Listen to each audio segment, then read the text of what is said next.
Dans un charmant petit village, vivait une jeune fille d'une grande bravoure connue sous le nom de Petit Chaperon Rouge. Son visage pétillant et ses joues roses reflétaient une innocence qui ne tardait pas à séduire tous ceux qui croisaient son chemin. Un matin, alors que le soleil illuminait les toits de tuiles et que les fleurs embaumaient l'air, sa mère lui tendit un panier tressé, rempli de douceurs faites maison. « Va porter cela à ta grand-mère, qui se sent un peu malade. N'oublie pas de rester sur le chemin et de ne pas parler aux inconnus, lui conseilla-t-elle. Le petit chaperon rouge prit alors son courage à deux mains et s'engagea sur le sentier qui menait à la forêt.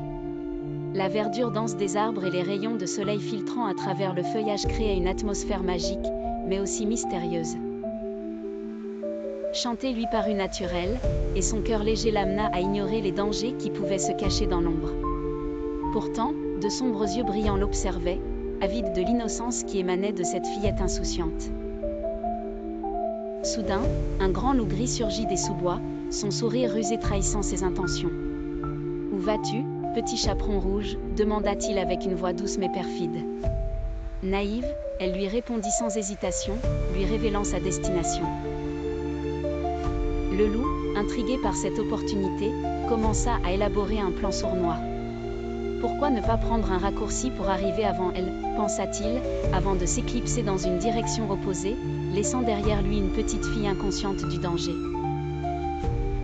Arrivé en premier à la maison de la grand-mère, le loup frappa à la porte et imita la voix douce de Petit Chaperon Rouge. La vieille dame, bien que méfiante, ouvrit la porte, ne se doutant pas du piège qui l'attendait. En un éclair, le loup la dévora, se déguisant dans ses vêtements, il se glissa dans le lit, attendant la venue de la jeune fille.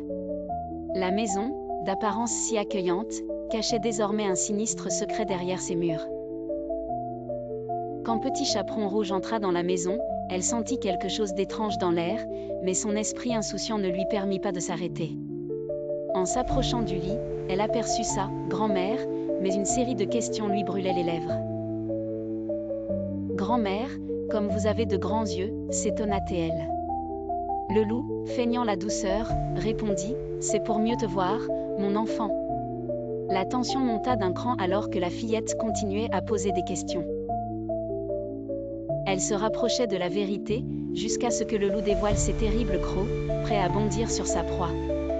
Au moment où le loup se préparait à attaquer, un bûcheron, passant non loin, entendit les cris de Petit Chaperon Rouge. Armé de sa hache, il entra dans la maison comme un cyclone, terrassant le loup avant qu'il ne puisse faire du mal. Libérant la grand-mère de son ventre, le bûcheron se tenait là, robuste et protecteur, tandis que Petit Chaperon Rouge se cachait derrière lui. Finalement, Petit Chaperon Rouge remercia le bûcheron et s'excusa auprès de sa grand-mère. « Je vais être plus prudente et ne parlerai plus aux inconnus », promit-elle, les larmes aux yeux. Dans cette lumière chaleureuse qui baignait la pièce, elle comprit la leçon précieuse que la vie lui avait enseignée ce jour-là. Ainsi, elle apprit que la prudence est essentielle dans un monde rempli de dangers. La naïveté, bien que douce, doit toujours être accompagnée de vigilance.